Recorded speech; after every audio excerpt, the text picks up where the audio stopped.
What is happening, ladies and gentlemen? Welcome to this collaboration episode with Utah Hustlers, the Blue Collar Future Podcast, and Real You. Real You is hosted by Jared Briggs. Blue Collar is hosted by Jaden Robinson. Did I say that right? Yeah. It's not like Robinson, it's Robinson. Robinson. Yep. Everybody gets it wrong. Yeah. It's all right. So we're going to do kind of a four-series show here, a recording. We're going to go over mind, body, money, people. This first episode is going to be mind. So we're going to talk about mental toughness and kind of whatever comes up. I like it. Anyway, so when you guys think of mental toughness, what comes to mind, or what do you do to grow your mental toughness when it comes to business, life, relationships, and all that?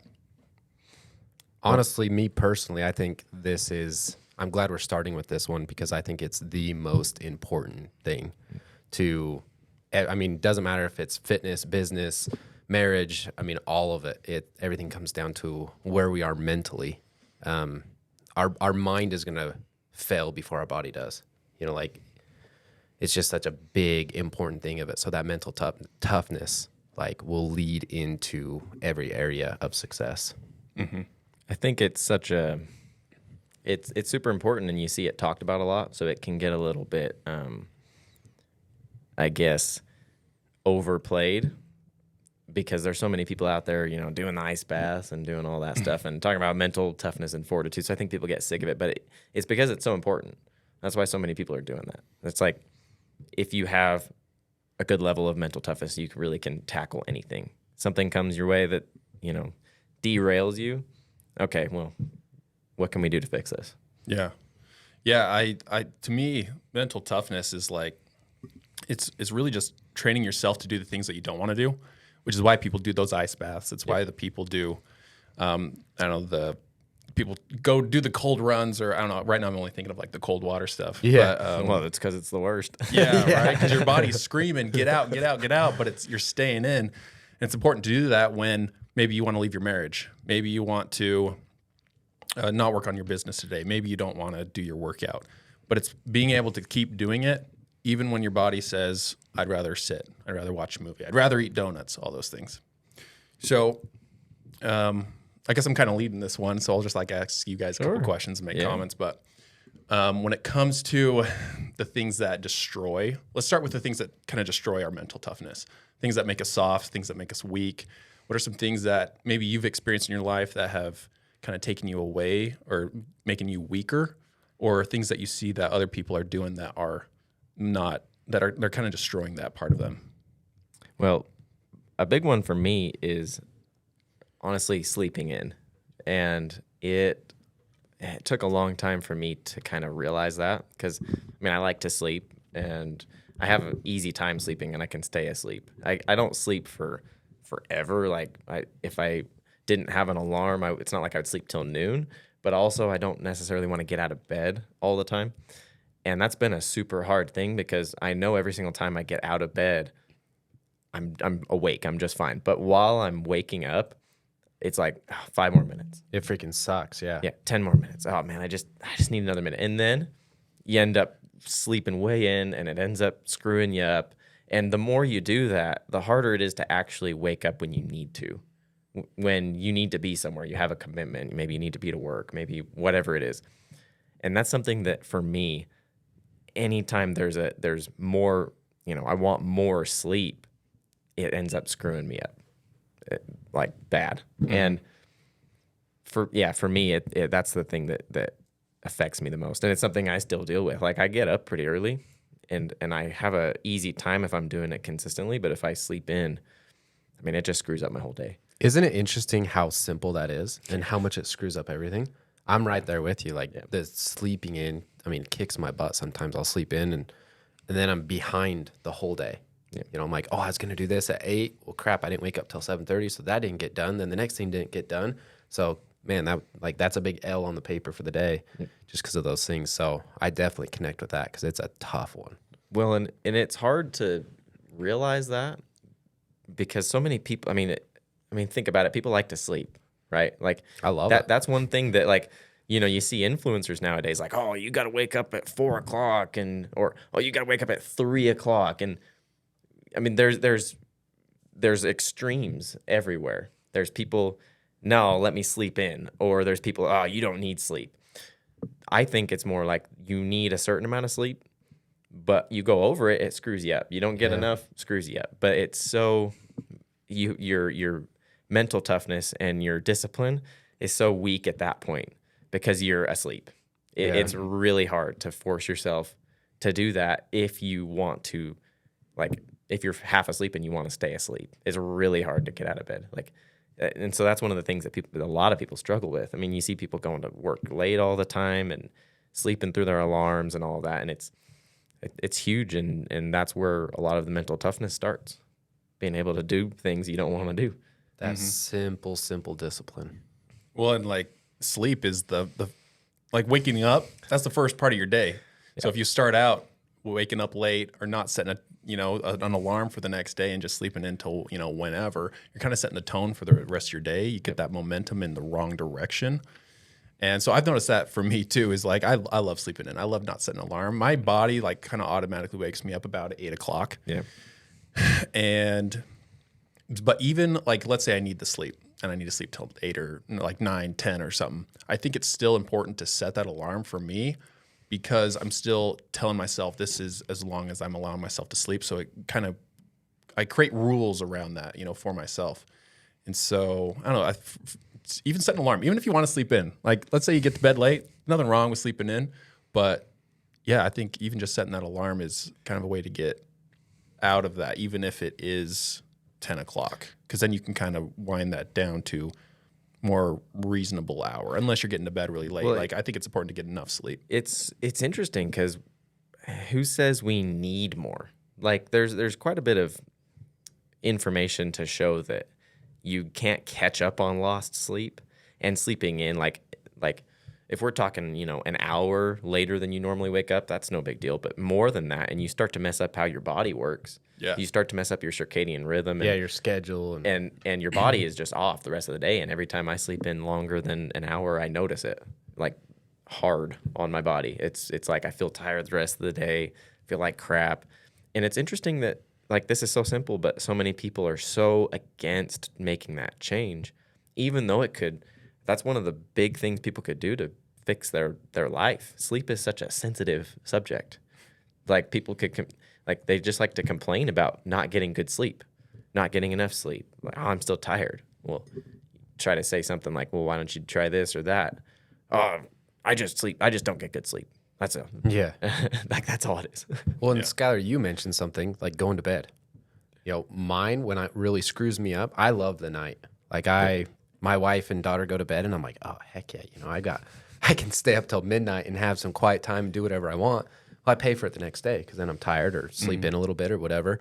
And so my wife and I actually just had a conversation about this. It's like, we got to be better about being disciplined, put our daughter to bed so we can get to bed at a good time. And like, instead of dinking around and doing stuff that doesn't even matter, like if we want to have a good day the next day, we've got to set ourselves up for success the night before. Mm-hmm. And I even there for a while, I got to get back into this. I heard somebody, it was a podcast book, whatever it was, set out your workout clothes or, your drink in the morning or whatever it is that you do, like already have that stuff prepped and ready. And it like sets you up to have a good morning, get that stuff ready, set it up, get to bed at a good time. And you wake up in the morning and you're like, oh man, everything's already lined out and set up for me to succeed. And when I did that, like I go in waves or I'll do good at it and I don't. But when I do, I'm like, man, that's already a W on the page. Like I won that morning to set me up for that day. So, like I've even thought, I'm like, I need to set a better alarm and get up to my alarm. And it's like, well, that's one thing, but why don't I set myself up for better success the night before, like going to bed, having a better discipline the day before, instead of just focusing on that day. You said something important there, setting yourself up for success. Yeah. I notice that's when I fail the most is when I am not setting myself up to do that. So part of the big thing behind your mental toughness is, you got to have the discipline to do things you don't want to do. Well, if you don't have the willpower in the moment and there's so many barriers to entry to do everything and you're not set up for that, you're setting yourself up for failure basically by not preparing. So by not being prepared for that next morning, it just makes that barrier to waking up, that barrier to going to work out even higher, and makes you less likely to do it because you have so much less willpower to make it happen, especially because you're half asleep. Yeah, the easier something is to do, the more likely someone is to do it. Yep. So if you could, I know people that's like sleep in their workout clothes, so that way when they wake up, they're just immediately ready to go to Hey, work. I haven't thought of that. That's a good idea. Yeah, sleep in your workout clothes and then wake up, you're ready to go. How about this? Work out in your pajamas. There you go. There we go. If you have a home gym, I guess. Yeah, show up to the gym in my PJs. Yeah. Probably wouldn't be allowed. But yeah, like leaving your book on the couch, leaving your work at, I don't know, things left open. And the easier it is, the more likely you are to do it. So I feel like part of building the mental toughness is when we don't have a lot of it. It's kind of hard sometimes for me or for some people I see to build up that momentum. And so if you can make these things that you want to do easy, so like something I tell people is like if you don't work out every day and you want to, leave your weights out, sleep in your workout clothes, but then only work out for 5 minutes. It might not seem like a lot and seem like a waste of time, but you can get a good, like, I was doing a workout 30 minutes a day and took a little break from working out for a moment, and then it was like a week or something. And then I just did as many push-ups as I possibly could within 5 minutes. And the next day I was sore as crap. Oh, yeah. Yeah, because it pushed my muscles past the breaking point, past what they were capable of. So if you don't think you can get a workout in 5 minutes, you're wrong. You just don't want to do it. So just start easy. Yeah. Because a lot of people think, okay, 5 minutes, I can do that. And to leave your weights out, leave your workout clothes on. You don't even need workout clothes for a 5-minute workout. Yeah, no. But yeah, the easier we can make it, then you can build off from there. You know what's another cool thing is gamify it. Like, who doesn't like games and seeing statistics of stuff? So I heard of an app called Strides, and you can put in there the goals and things that you want to achieve, and you check them off every day, and then it ranks you. Like, how many days have you done it in a row? What's your percentage and all those things? So some of the goals that I have for 2024, reading every day, journaling, and writing my goals, hitting my protein goal, and working out. I've got it in the Strides app, and I'm doing way better in 2024 with that because of that app. Because I'm like, I don't want to freaking miss a day, because then it gives me a red day instead of a green day. Yeah. And so I've kind of like gamified it a little bit. And my wife seen me doing it one day, and I was checking the stats on stuff. She's like, "What's that?" And so I was showing her, and she's like, "Whoa, that's cool." I'm like, "I know, freaking stupid, right?" It's like I'm playing my own personal video game on myself. But it's created like kind of a gamification to where I'm like, I don't want to miss my journaling or goals or my reading because of the negative effect it's going to have on the freaking app, let alone my personal life, right?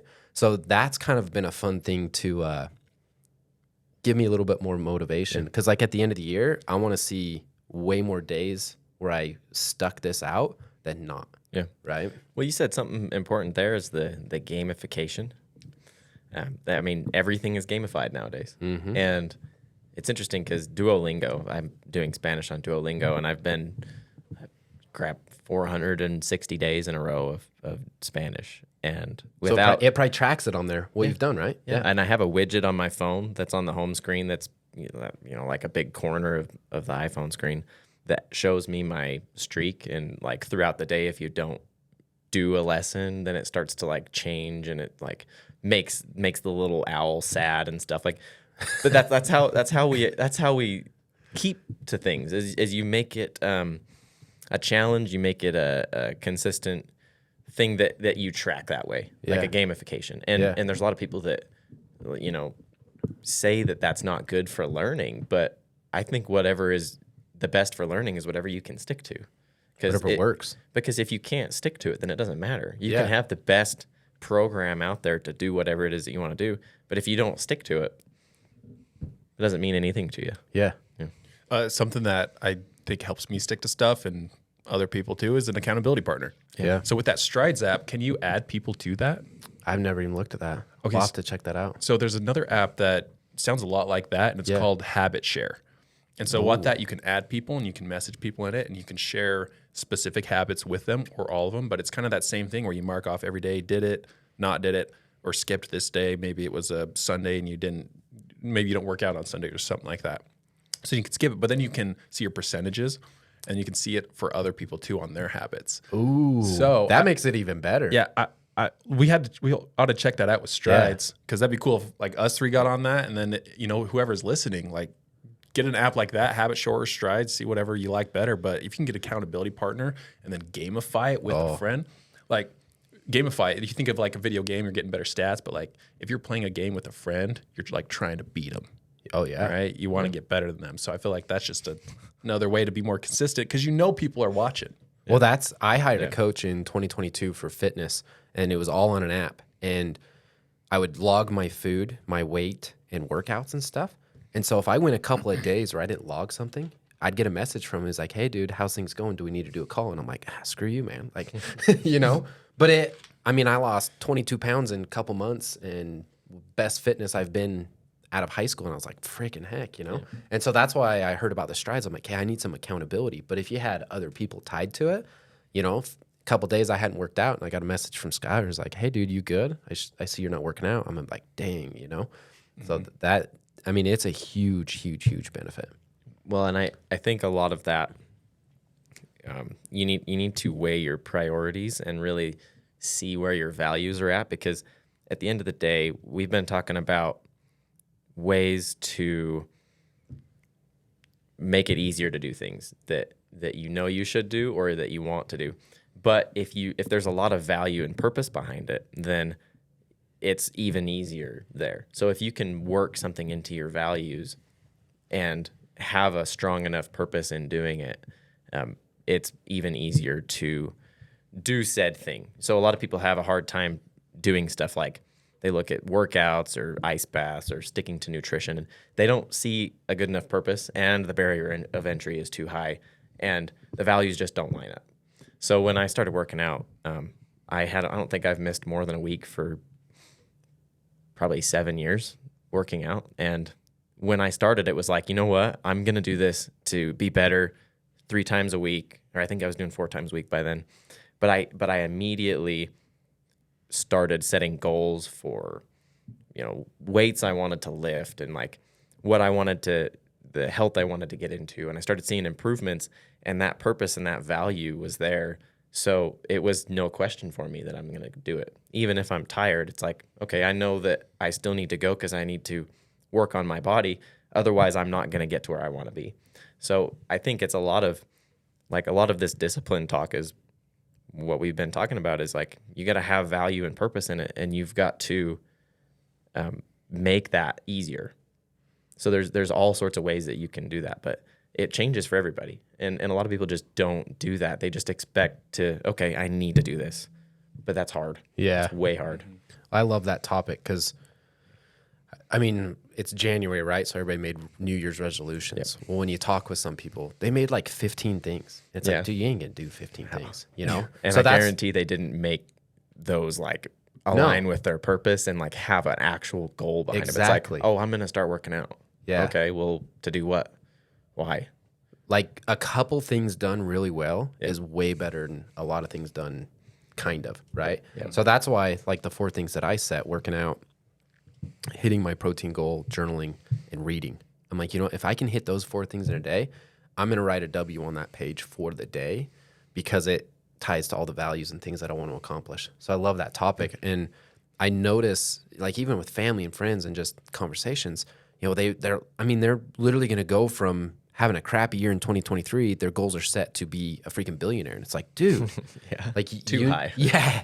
You know, you need to start really small and start stacking those wins. You know, and like you said, you know, you started out, 3 days a week or something? Now it's kind of a habit addiction, right? Yeah. You know, it's like I feel weird and wrong not doing it. And I'm still only doing 3 days a week. Well, actually, I switched to every day recently, but it's like a stretch routine. It's like I work out still 3 times a week. Yeah. I do a stretch thing. And I stuck to 3 days a week for 6 years doing pretty much the same stuff and hit every goal I wanted to. And it actually, I noticed, and the reason why I bring this up is because I noticed when I started not having goals to work for anymore, it got insanely harder to work out. I mean, I still did it, and but it was like begrudging, and it's like I didn't have a lot of enjoyment behind it.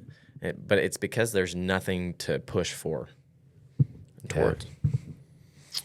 So I love the fitness that we've been talking about, but I think what is coming to my head right now that has hurt my mental toughness, and I I imagine other people too, is social media. Oh yeah. It Oh, sucks man. me in because there's such a steady like dopamine Yeah. drip in in our brains that happen from that.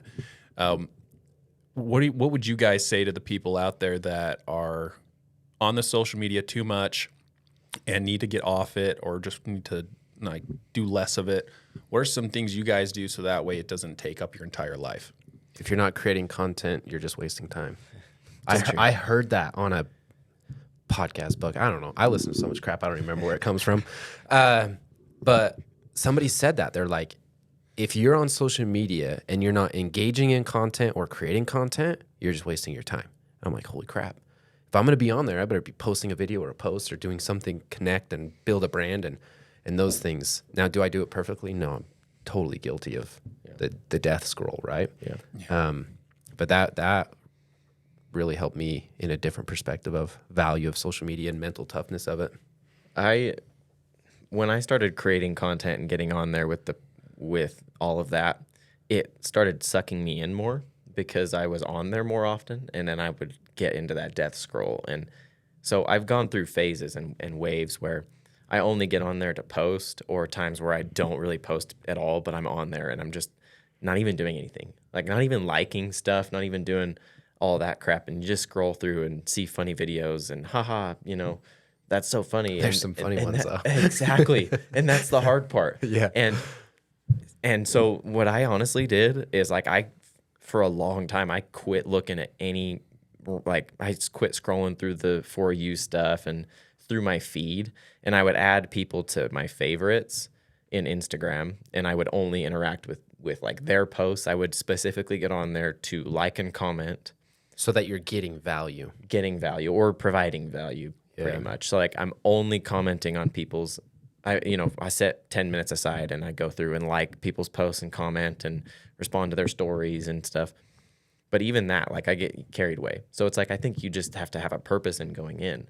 And the more intentional you make your social media use, the better off it will be. Skylar, in your opinion, why, like when we do scroll and do those things, like why can it be a negative impact on us? Like what about social media, the scroll and those, like why does it create a negative impact? I think the first thing is it's instant gratification.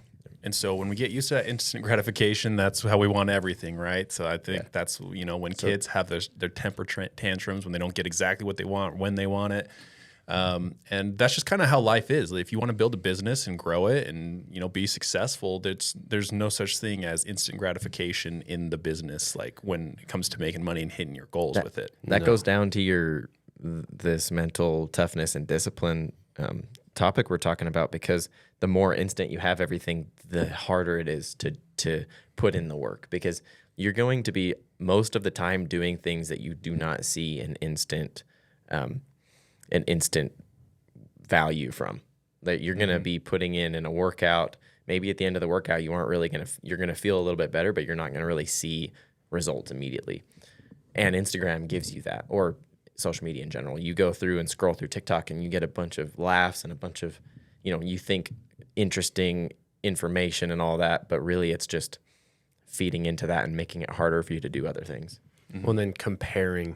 Yep. I think for my mental, you look at some other people on podcasting or building personal brands and doing things that I really desire to do. And you see other people further ahead or whatever, and you're like, gosh, dang it, I'm a freaking loser, or what, like it can start to seep into you, and you're like, gosh, dang it, like I got sucked into that comparing negativity, all of that. So I noticed for me, sometimes when I can find myself a little bit off, I'm like, oh, I'm not being me. I'm comparing myself to what everybody else is doing. And so that's one thing that I know is with like the scrolling or being on social media too much, too often, is the comparing to others, Like, I mean, even you guys sometimes, like I'll be 100% honest. I'll see you guys' videos or things like that. And I'm like, I got to freaking step up my game, which it's a good thing because it's an kind of an accountability thing, right? So there can be some good things with it. But then, if you let it go too far, it can like really bring you down to the point where you stop completely. Yeah. And I think that's the biggest problem with it is people do that a lot. Yeah. And so in my opinion, if you're not growing a personal brand, if you're not growing a business, there's no reason to have social media at all. That's my personal opinion. If you're not doing that, delete it. It's just a waste of time. It's interesting because then you say that, but that drastically lowers the amount of people that are gonna like interact with things. Yeah. It's like you want people to be on there and use it, but it's so hard to not let it get out of control, especially if you're not using it correctly. Yeah. So it's like you just have to find a balance. Like I started putting my phone away towards the end of the night.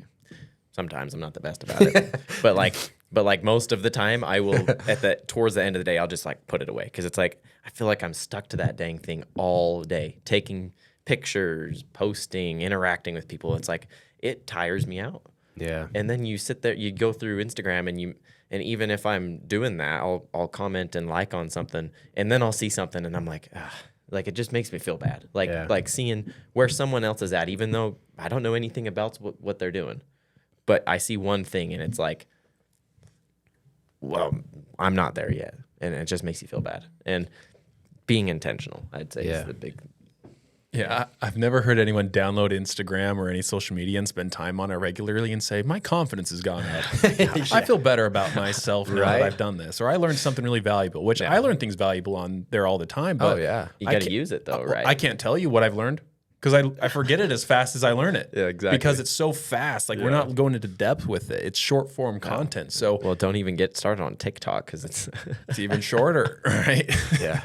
So, that's just my personal opinion. If you're not building a brand, then get off it, which, like you kind of said, would hurt our followings, right? But well, it is what it is. Like, I do think I've heard a lot of compelling arguments of really there's no point in it. But if you're using it, you should use it because there's a lot of connections that can be made that can change your life. But if you're death scrolling and trolling people online and doing all that, you're wasting precious time that you have that you could be doing literally anything else to better yourself instead. And a lot of people get into that and they're the sad, no motivation, no purpose type stuff. Yeah. Like they just get on there to put other people down because they feel down on themselves, really. Yeah. One other topic I want to add into this mental toughness and mindset and all that. It's been a big important thing to me. Kind of changed the subject a little bit, but our subconscious programming, what we believe about ourselves, the standards we hold ourselves to. In 2022, this was a big thing that I noticed with me. And I'd love your guys' insight on these things were in this sense of mental toughness. I found myself, my business was growing, things were going good, but I would like grow and sabotage myself and grow and sabotage and grow and sabotage. And I didn't understand. I didn't know what I was doing. I just had no knowledge or information of it. So I started studying these things out. And this is when I really got into hiring coaches and being part of programs and reading more into depths of things. One of your coaches that you hired was one thing I was going to bring up, actually, the upgrade. Yeah, so that's kind of what I'm getting into. Yeah, I was going to bring that up. Yeah, this was a big problem for me. And my wife had noticed, you guys, I would go into a complete funk where I'd push everything and everybody out. Like even my wife, like she's like, you're in the house, but you're not in the house. Because I would completely shut everything out. And it was the demons inside of my own head, the doubts, the fears, the comparison, the all of these things. And I'm like, gosh, this is a real problem. So I started seeking these things out. And just through listening to things and gaining information, I was like, wow, what I'm doing is I'm sabotaging myself. And so I ended up joining a coaching program. And through it all, I started learning about the subconscious mind. And one way that I love to explain it is, and when we brush our teeth, do you guys think about it? No. It's like an automatic thing we do, right? Because we've done it our whole lives, hopefully anyway. We've done it our whole lives. Like you just get the toothpaste and you do it. And you can be thinking about anything and everything else. That's our subconscious mind. Our subconscious mind runs everything. And we are programmed from even before we are born. This is a crazy thing that I've been learning. Even before we were born, we've been programmed through our parents, our grandparents, great-grandparents, and then through our childhood. It's studied that we're influenced the most in the first 7 years of our lives. And so through all of this, learning about the conscious and subconscious mind, I've dove into that.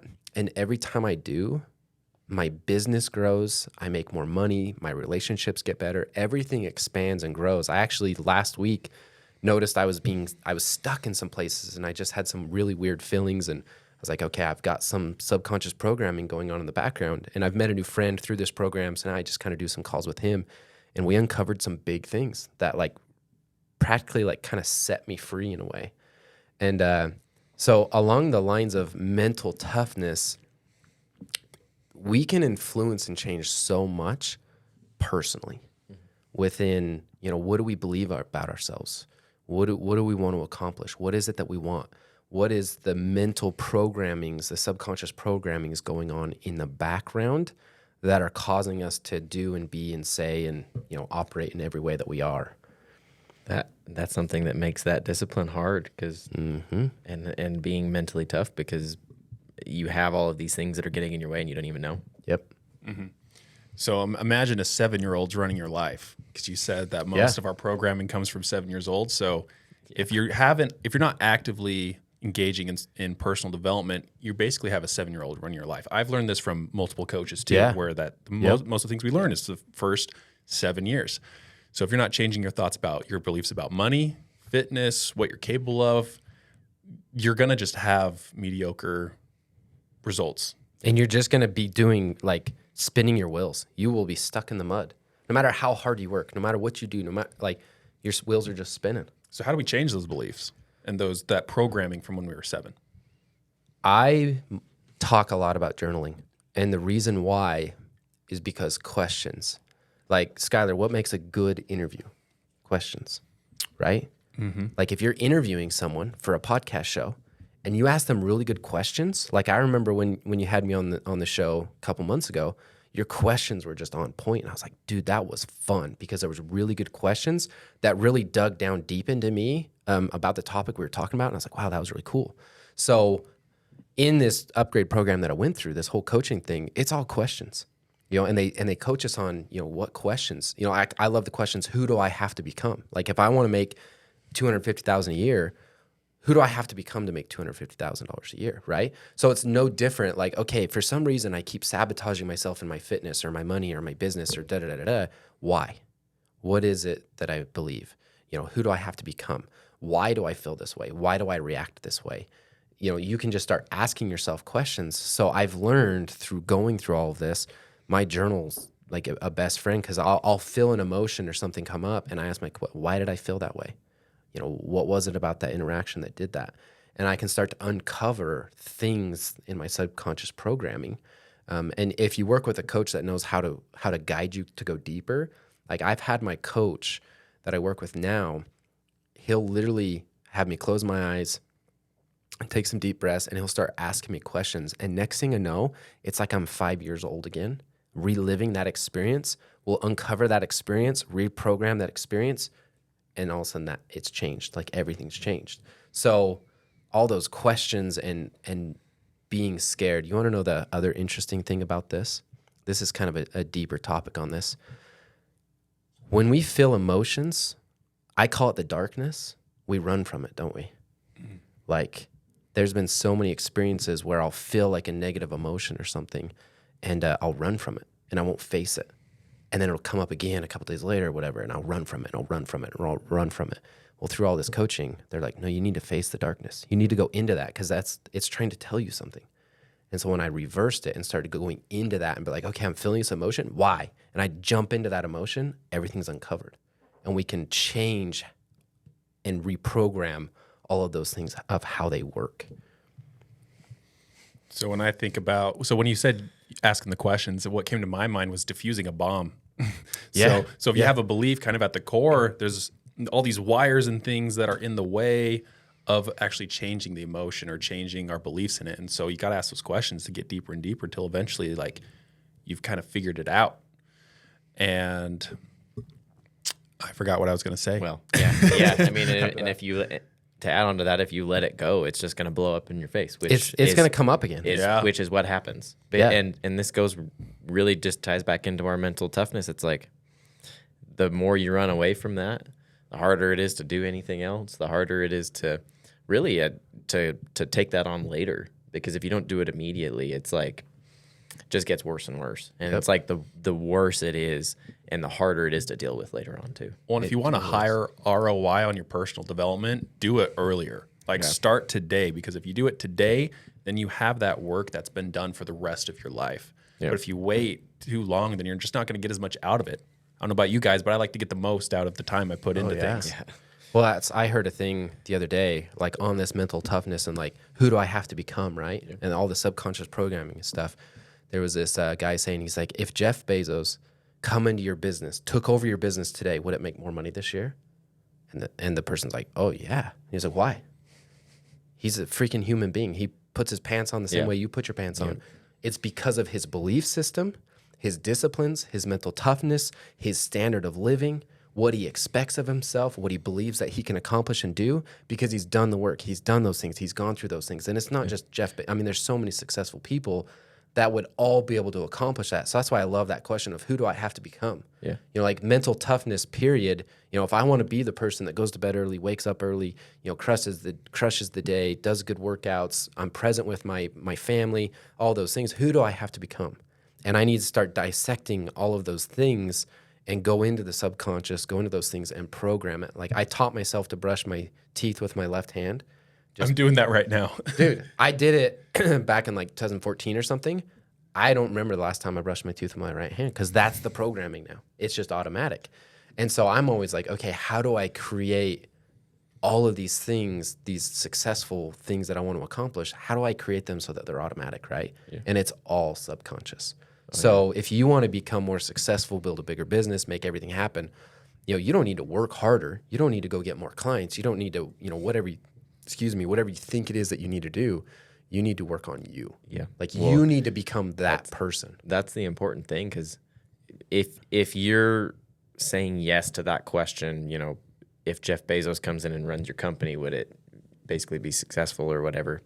And you say yes, and you don't think you could do that, you're basically admitting he is somehow like superior to you. And this can go mental fortitude and toughness on the whole fitness thing. Like, oh yeah, like you're basically putting blocks on yourself because you think that these people are somehow have a leg up or somehow have special abilities, or like they're somehow special and you're not. And that's how a lot of people run from that. It's like, yeah, I just can't do it. Like I'm not like him. I don't have that ability, whatever it is. Another thing with that is through all this coaching that I've gone through, what do you want? Yeah. That has been a massive kind of a battle with me. Like, what do I truly want? Because until you know, like KNOW, like with capital letters and exclamation, until you know what you want, it's not going to be able to happen. So I want to use a kind of a explanation with that. This like podcasting and speaking and doing these things has been a big goal of mine. So in 2023, right at the end, I was like, I'm going to speak on stage in 2024, whether I have to create the stage or not, right? And like we've talked about this, guys, whether I have to create the stage or not, I'm going to speak on stage because that's what I want to do. Literally 3 weeks after I set that goal, a friend of mine called and said, hey, we got this event we want you to come speak at. And I'm like, what else am I not allowing to come into my life because I'm too scared to put it on the freaking paper and actually commit and believe that what I truly want is possible? So I actually asked my mental coach last week, I said, hey, is it possible that we will sabotage ourselves because we are scared of what we could really accomplish? And he's like, interesting topic.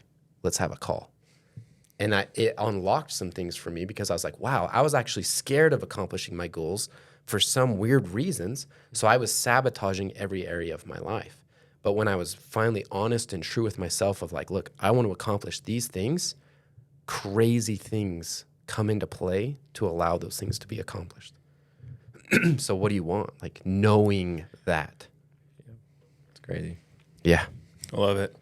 Well, we're about out of time. So what do you have any last things you guys want to say to the person listening about mental toughness, how to do it, or things to keep in mind? Basically, we've gone over reducing your barrier to entry on things and really having a purpose and value. And that even goes with what do you want? Yeah.